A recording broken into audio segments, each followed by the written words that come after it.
ছাত্ৰ ছাত্ৰীসকল, মই আজি তোমালোকৰ ক্লাছ 10ৰ ইংলিছ টেক্সট বুক যেটো ফাৰ্ষ্ট ফ্লাইট সেই কিতাপৰ lesson number 1 a letter to God ইয়াৰ তোমাৰ থাৰ্ড আৰু ফোৰ্থ এই প্যাৰাগ্ৰাফ দুটো আমি অসমীয়ালৈ অনুবাদ কৰিম। ইয়াৰ আগৰ ক্লাছত তোমালোকে নিশ্চয় পাইছা এই চেপ্টাৰৰ ফাৰ্স্ট এন্ড সেকেন্ড প্যাৰাগ্ৰাফ অসমীয়ালৈ আমি অনুবাদ কৰিছিলো। যিসকলে চোৱা নাই হেতু চাই লবা। আজি আমি থাৰ্ড প্যাৰাগ্ৰাফ আলোচনা কৰো। চোৱা, with a satisfied expression he regarded the field of ripe corn with its flowers draped in a curtain of rain, but suddenly a strong wind began to blow, and along with the rain hailstones began to fall. These truly resemble new silver coins. The boys, exposing themselves to the rain, ran out to collect the frozen pearls. It's really getting bad now, exclaimed the man. I hope it passes quickly. It did not pass quickly. For an hour the hail rained on the house, the garden, the hillside, the cornfield, on the whole valley. The field was white as if covered with salt. With a satisfied expression, so satisfied মানে আত্মসন্তুষ্টিপূর্ণ। With a satisfied expression, expression মানে ভাব, এটা আত্মসন্তুষ্টিপূর্ণ ভাবৰ হৈতে he regarded, so regard মানে তোমাৰ বিবেচনা কৰা, মতামত দিয়া ইত্যাদি। he regarded তেওঁ বিবেচনা কৰিছিল the field পথাৰ of ripe corn পকা শস্যৰ পথাৰ with its flower year ফুলবোৰৰ হৈতে draped আবৰি পৰিছিল in a certain এটা পৰ্দাৰে of rain বৰষুণৰ। চোৱা, এইটো মানে কি আত্মসন্তুষ্টিপূৰ্ণ ভাবৰ হৈতে তেওঁ এইটো মানে উপলব্ধি কৰিছিল বা তেওঁ এইটো বিবেচনা কৰিছিল যে মোৰ পথাৰ ফুলবোৰৰ হৈতে বৰষুণৰ এটা পৰ্দাৰে আবৰি পৰিছিল। মানে যেতিয়া বৰষুণেৰে আবৰি পৰিল এইটো আত্মসন্তুষ্টি পালে। কি আত্মসন্তুষ্টি? যে বৰষুণৰ মোৰ প্ৰয়োজন, গোটেই খেতি বৰষুণেৰে আবৰি পৰিছে, এইবাৰ মোৰ শস্য ভাল হ'ব, মোৰ খেতিৰ প্ৰয়োজনখিনি পূৰণ হ'ব। এই আত্মসন্তুষ্টিপূৰ্ণ ভাৱেৰে তেওঁ এইটো মতামত মনে মনে ব্যক্ত কৰিছিল বা বিবেচনা কৰিছিল। With a satisfied expression he regarded, এটা আত্মসন্তুষ্টিপূৰ্ণ ভাৱৰ হৈতে তেওঁ এইটো ভাবিছিল বা বিবেচনা কৰিছিল বা উপলব্ধি কৰিছিল the field of ripe corn with its flowers, যে পকা শস্যৰ পথাৰ ইয়াৰ ফুলৰ হৈতে draped in a curtain of rain বৰষুণৰ এক পৰ্দাৰে আবৰি পৰিছিল। but suddenly a strong wind began, চোৱা তোমাৰ but suddenly কিন্তু হঠাতে a strong এটা কঠিন wind ধুমুহা, এটা কঠিন ধুমুহা began to blow, began আৰম্ভ হৈছিল to blow ববলৈ, and along আৰু লগে লগে বা তাৰ কাষে কাষে with the rain বৰষুণৰ লগে লগে very large hailstones বিৰাট ডাঙৰ ডাঙৰ শিলাবৃষ্টি began to fall পৰিবলৈ আৰম্ভ কৰিছিল। চোৱা, তাৰ মানে আত্মসন্তুষ্টিপূৰ্ণ ভাৱ পালে যে মোৰ খেতিৰ প্ৰয়োজনখিনি পূৰণ হ'ল, বৰষুণেৰে মোৰ খেতি আবৃত হৈ পৰিছে, আবৰি ধৰিছে। কিন্তু এই আত্মসন্তুষ্টিপূৰ্ণ ভাৱৰ হৈতে থকাৰ সময়তেই হঠাতে কি হ'ল তোমাৰ এটা বিৰাট প্ৰকাণ্ড ধুমুহা, বিৰাট ডাঙৰ ধুমুহা ববলৈ আৰম্ভ হ'ল। আৰু অকল ধুমুহাই নহয়, তাৰ লগে লগে ডাঙৰ ডাঙৰ শিলাবৃষ্টি, ডাঙৰ ডাঙৰ শিল বৰষুণ পৰিবলৈ আৰম্ভ কৰিলে। এইবাৰ চোৱা কি কয়, these truly did resemble new silver coins. This এইবোৰ truly সঁচাকৈ did resemble new silver coins নতুন ৰূপৰ মুদ্ৰাৰ দৰে আছিল। এই যে তোমাৰ শিলাবৃষ্টি, শিল বৰষুণ বিলাক পৰিল, এইবিলাক সঁচাকৈ ৰূপৰ মুদ্ৰাৰ দৰে আছিল। the boys লৰাবোৰে exposing themselves, সিহঁত নিজে নিজেই ওলাই আহিছিল, সিহঁত নিজে নিজেই ওলাই আহিছিল to the rain বৰষুণলৈ, ran out দৌৰি গৈছিল to collect সংগ্ৰহ কৰিবলৈ the frozen pearls এই বৰফৰ মুকুতাবোৰ। ফ্ৰজেন মানে তোমাৰ বৰফ, pearls মানে মুকুতা, বৰফৰ মুকুতাবোৰ সংগ্ৰহ কৰিবলৈ দৌৰি দৌৰি গৈছিল।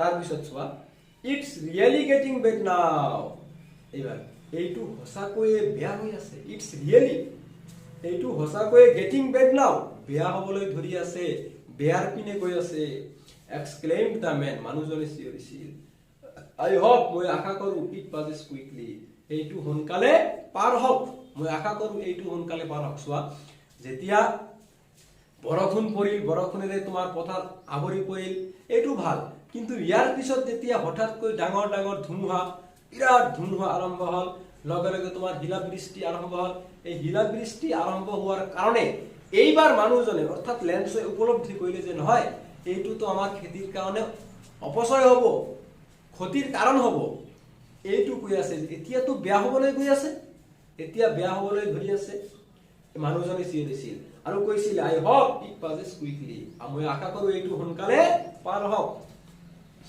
It did not pass quickly এইটো সোনকালে পাৰ হোৱা নাছিল ফৰ এন আৱাৰ এঘণ্টা ধৰি দা হেড ৰেইন শিলাবৃষ্টি পৰিছিল অন দা হাউচ ঘৰৰ ওপৰত দা গাৰ্ডেন বাগিচাৰ ওপৰত দা হিল চাইড পাহাৰীয়া অঞ্চলত দা কৰ্ণফিল্ড শস্য পথাৰত অন দা হোল ভেলি গোটেই উপত্যকাটোত চোৱা প্ৰায় 1 ঘণ্টা ধৰি বৰষুণ এই ঘৰৰ ওপৰত তাৰ পিছত তোমাৰ এই বাগিচা পাহাৰীয়া অঞ্চলবিলাকত কৰ্ণফিল্ড শস্য পথাৰত অৰ্থাৎ গোটেই উপত্যকাটোতে প্ৰায় 1 ঘণ্টা ধৰি বৰষুণ হৈছিল দা ফিল্ড ওয়াজ হোৱাইট পথাৰ বগা হৈ গৈছিল এজ ইফ জেনিবা কভাৰ্ড উইথ সল্ট লৱণেৰে আবৃত হৈ পৰিছিল এনেকুৱা বগা হৈ গৈছিল যে লৱণেৰে আবৃত হৈ পৰিছিল not a leaf remained so not a leaf পাত কোনো পাত remain মানে তোমাৰ বাকি ৰৈ যোৱা বাকি থকা not a leaf remained কোনো পাত এৰা নাছিল বা কোনো পাত বাকি থকা নাছিল on the trees গছবোৰৰ ওপৰত চোৱা এই 1 ঘণ্টা ধৰি যেতিয়া তোমাৰ বৰষুণ পৰিল ধুমুহা হল ধুমুহাৰ লগে লগে তোমাৰ শিলাবৃষ্টি পৰিল এই অৱস্থাৰ কাৰণে গছবোৰৰ এটা পাতো এৰা নাছিল মানে পাতবিলাক আটাইবিলাক পৰি গৈছিল দা কৰ্ণ ওয়াজ টোটালি ডেস্ট্ৰয়েড শস্য সম্পূৰ্ণৰূপে ধ্বংস হৈছিল ডেস্ট্ৰয়েড ধ্বংস হোৱা দা কৰ্ণ ওয়াজ টোটালি ডেস্ট্ৰয়েড শস্যবোৰ সম্পূৰ্ণৰূপে ধ্বংস হৈ গৈছিল দা ফ্লাৱাৰ্স ওয়াৰ গান তোমাৰ ফুলবিলাক হৰি পৰিছিল ফ্ৰম দা প্লান্টস গছবোৰৰ পৰা এই সৰু সৰু যিবিলাক শস্য গছ এই গছবোৰৰ পৰা ফুলবোৰ হৰি পৰিছিল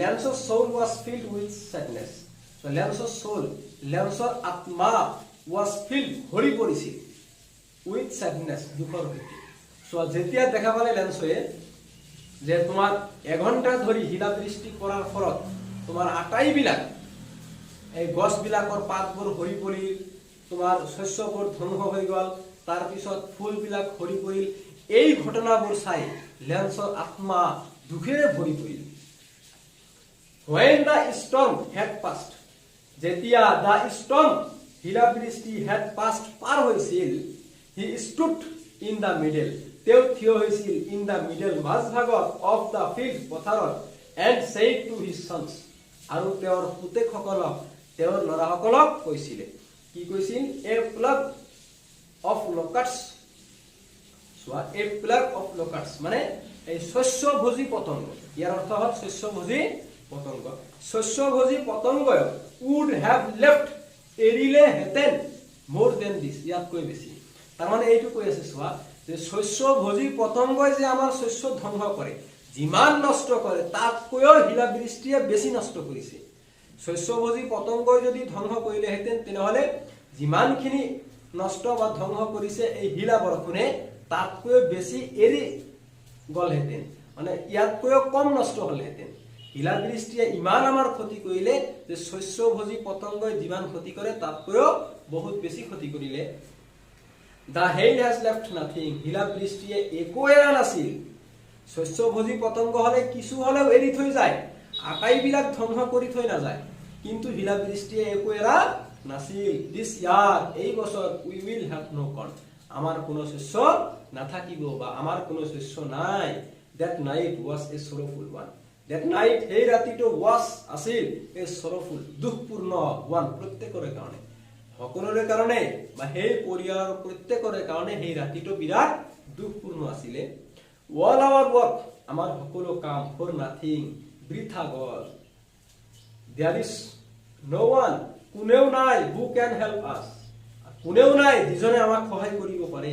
উই উইল অল গো হাংৰি, আমাৰ সকলোৱে যাব লাগিব ভোকত। দিছ ইয়াৰ, এই বছৰ আমাৰ সকলোৱে এই বছৰ কি কৰিব লাগিব, ভোকত যাব লাগিব। এইবাৰ তোমালোকে মিলাই চোৱা। উইথ এ চেটিছফাইড এক্সপ্ৰেছন, এটা আত্মসন্তুষ্টিপূৰ্ণ ভাৱৰ সৈতে হি ৰিগাৰ্ডেড, তেওঁ উপলব্ধি কৰিছিল the field of ripe corn with its flowers draped in a curtain of rain, যে পকা পকা শস্যৰ পথাৰ ইয়াৰ ফুলৰ সৈতে বৰষুণৰ এটা পৰ্দাৰে আৱৰি পৰিছিল। But suddenly a strong wind began to blow, কিন্তু হঠাতে এটা প্ৰকাণ্ড ধুমুহা ববলৈ আৰম্ভ হৈছিল। And along with the rain very large hailstones began to fall, আৰু বৰষুণৰ লগে লগে ডাঙৰ ডাঙৰ শিলাবৃষ্টিও পৰিবলৈ আৰম্ভ হৈছিল। This truly resemble new silver coins, এইবোৰ সঁচাকৈয়ে নতুন ৰূপৰ মুদ্ৰাৰ দৰে আছিলে। The boys exposing themselves to the rain, ল'ৰাবোৰে নিজে নিজেই বৰষুণলৈ ওলাই আহিছিল। Ran out to collect the frozen pearls, বৰফৰ মুকুতাবোৰ সংগ্ৰহ কৰিবলৈ দৌৰি দৌৰি আহিছিল বা দৌৰিছিল। It's really getting bad now, যে এইটো সঁচাকৈয়ে এতিয়া বেয়া হ'বলৈ ধৰি আছে। এক্সক্লেইমড দ্য মেন, মানুহজনে চিঞৰিছিল। I hope it passes quickly, মই আশা কৰোঁ এইটো সোনকালে পাৰ হওক। It did not pass quickly, এইটো সোনকালে পাৰ হোৱা নাছিল। For an hour the hail rain on the house, the garden, the hillside, the cornfield, on the whole valley, এঘণ্টা ধৰি শিলাবৃষ্টি ঘৰৰ ওপৰত, বাগিচাৰ ওপৰত, পাহাৰীয়া অঞ্চলত, শস্য পথাৰত আৰু গোটেই উপত্যকাটোতেই পৰিছিল। দ্য ফিল্ড ৱাজ হোৱাইট, পথাৰ বগা হৈ গৈছিল। As if covered with salt, যেনিবা লৱণেৰে আবৃত হৈ পৰিছিল। Not a leaf remained on the trees, কোনো পাত গছত এৰি যোৱা নাছিল। The corn was totally destroyed, শস্য সম্পূৰ্ণৰূপে ধ্বংস হৈছিল। দ্য ফ্লাৱাৰ্ছ ৱেৰ গান ফ্ৰম দ্য প্লাণ্টছ, ফুলবোৰ গছবোৰৰ পৰা সম্পূৰ্ণৰূপে সৰি পৰিছিল। দ্য ফ্লাৱাৰ্ছ ৱেৰ গান ফ্ৰম দ্য প্লাণ্টছ, ফুলবোৰ সেই সৰু সৰু গছবিলাকৰ পৰা সৰি পৰিছিল। লেন্সৰ চৌল ৱাজ ফিল্ড উইথ চেডনেছ, লেন্সৰ আত্মা দুখৰ সৈতে ভৰি পৰিছিল। When the storm had passed, যেতিয়া শিলাবৃষ্টি পাৰ হৈছিল, he stood in the middle of the field, তেওঁ পথাৰৰ মাজভাগত থিয় হৈছিল। and said to his sons, আৰু তেওঁৰ পুতেকসকলক কৈছিলে, a plague of locusts would have left more than this, শস্যভোজী পতংগয়ো ইয়াতকৈ বেছি এৰি থৈ গ'লহেঁতেন। the hail has left nothing, শিলাবৃষ্টিয়ে একো এৰি থৈ যোৱা নাই। this year we will have no corn, এই বছৰ আমাৰ কোনো শস্য নাথাকিব। that night was a sorrowful one, সেই ৰাতিটো প্ৰত্যেকৰ কাৰণে দুখপূৰ্ণ আছিল। all our work for nothing, আমাৰ সকলো কাম বৃথা গ'ল। there is no one who can help us, কোন আছে যিয়ে আমাক সহায় কৰিব পাৰে। we will all go hungry this year, আমি সকলোৱে এই বছৰ ভোকত যাব লাগিব। তেনেহ'লে তোমালোকৰ মোটামুটি থাৰ্ড পেৰাগ্ৰাফ, ফৰ্থ পেৰাগ্ৰাফ আৰু তোমাৰ ফিফথ, এই তিনিটামান পেৰাগ্ৰাফ তোমালোকৰ আজি অসমীয়ালৈ অনুবাদ কৰা হ'ল। এইখিনি গোটেইখিনি ভালকৈ চাবা, অৰ্থ সহকাৰে লাইন বাই লাইন চাবা। তাৰ পিছত আমি নেক্সট ক্লাছত পৰৱৰ্তী পেৰাগ্ৰাফলৈ আগবাঢ়ি যাম।